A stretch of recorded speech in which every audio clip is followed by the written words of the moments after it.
Students, now I am going to tell you in this short video about the bony features of the ulna. This ulna belongs to the right side, okay?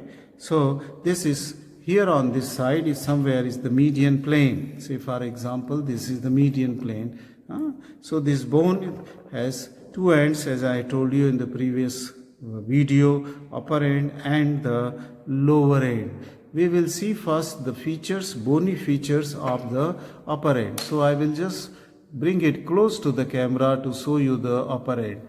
Now the upper end shows a deep notch, and this is called as the trochlear notch, okay? And in the upper end, this trochlear notch is formed by the two processes. This is the upper process is called as the olecranon process. You can see it from all the side. This is the olecranon process, is the upper end of the ulna. Then there is another process. This process is called as the coracoid process. Coronoid process, okay, not coracoid. It is the coronoid process of the ulna is here, right? Now, this process is, let us see first the olecranon process, okay? In the olecranon process, what we see that there are various surfaces. Now, the surface which forms the part of the notch, trochlear notch, is the anterior surface of the olecranon process. So this is the anterior surface of the olecranon process.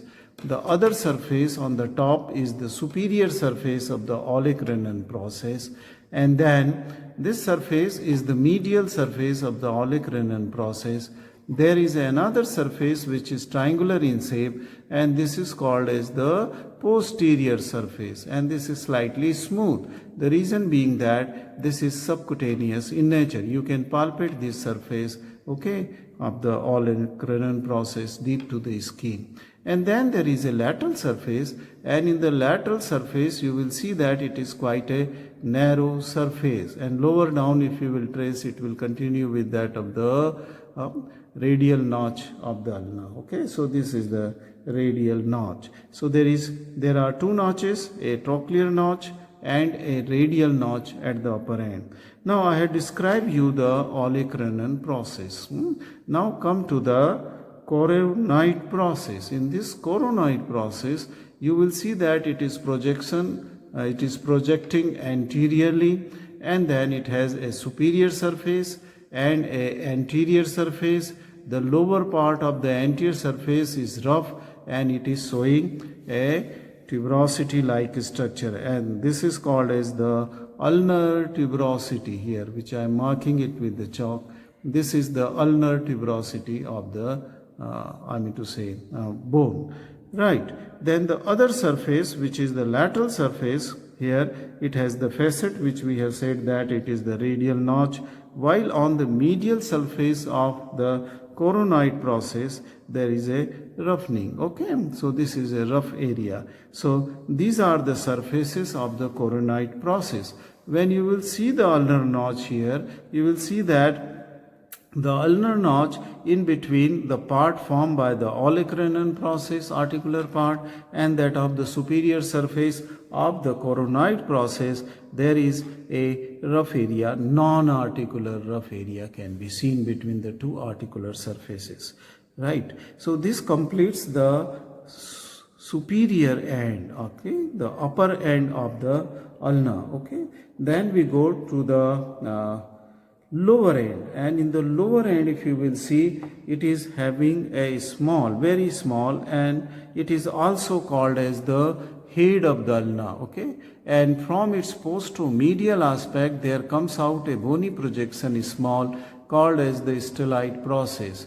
Then onto its lateral and anterior surface there is an articular facet at the lower end, and this forms the inferior radioulnar joint by articulating with the ulnar notch of the radius, okay? It articulates in the ulnar notch of the radius. So this is the lower end of the ulna. So what are the features in lower end? There is a head, small, narrow, and then a bony projection stellate process. One of the surface which faces laterally and anteriorly, this surface is articular, and this forms the inferior radio-ulnar joint. Let us come to the shaft, the bony feature of the shaft. Now this shaft is triangular in cross section, and when you will see the borders and surface by keeping it into the anatomical position, then it has a anterior border. This is an anterior border, then there is a posterior border, and then there is a the lateral border or the interosseous border. So there are three borders, and anterior border, a posterior border, and a sharp lateral border. Okay, sharp lateral, which is called as antero. Let us trace first the anterior border. If we will trace the anterior border here, then we will see that this anterior border begins from the coronoid process just lateral to the tuberosity of ulna, just right from the lower end of the tuberosity of ulna. As I am tracing it downward, this will go near the lower end towards the styloid process. This is a rounded border. Okay, this is a rounded border which will end just anterior to the styloid process at the lower end. So this is the anterior border of the ulna. Right, when we will go just onto the opposite surface, that is here, then you will see this is the posterior border, and this posterior border begins from the triangular area on the posterior surface, which is the posterior aspect of the olecranon process. And if you trace this, this will also go near the styloid process on the lower end. Okay, on the lower end. Now, so this is also a rounded posterior border, just like that of the anterior border. Okay, the third border is sharp, and that is the lateral or interosseous border. It begins from the posterior margin of the radial notch. Okay, and the posterior margin of the radial notch, as you will start tracing it, it is very sharp and prominent here, and this sharp and prominent border here is called a supinator crest, which gives origin to the supinator. See this, where my finger is moving, this is supinator crest. Let us trace this lateral border or intro. It is very sharp, twisted, and then it is going towards the head, lower end towards the head, right? So these are the three border: interosseous border, anterior border, and when you will turn the bone, this will be the posterior border here. So naturally there will be three surfaces. The surfaces are the anterior surface of the ulna, which lies between the anterior border and sharp lateral border or interosseous. This is the anterior surface.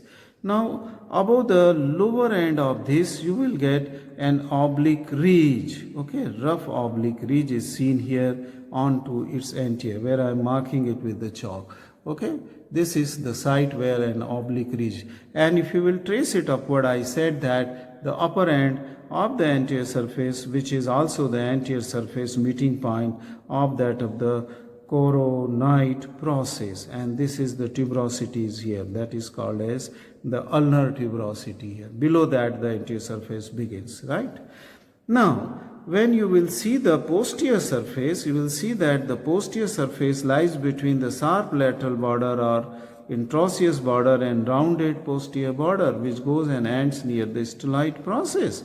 Okay, beginning from the apex of that triangular subcutaneous area posterior on the posterior aspect of the olecranon process. This is the posterior surface. Try to see one vertical ridge here in the middle of the posterior surface, and this vertical ridge will divide the posterior surface. Okay, I have just traced this posterior surface into the lateral and the medial part, into the left. So the posterior surface is divided into the medial and the lateral part.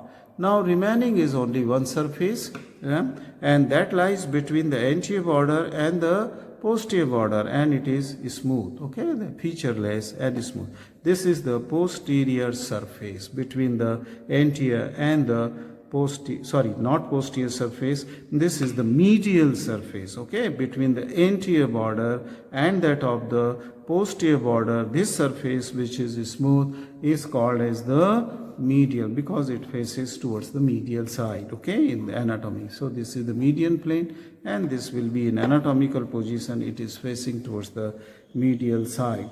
If we see the lower end again, we will see that there is an stellate process here.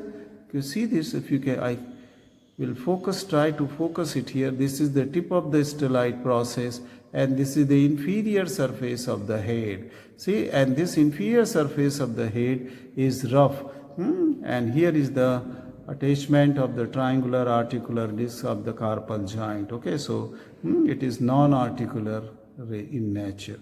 The articular surface of the lower end or the head is only on its anterior and the lateral aspect. On the anterior and the lateral aspect. I hope that I have completed all the parts of the bony features of the ulna. Since it is a twisted bone, you will have to handle this bone again and again and try to see the borders and surfaces again, right?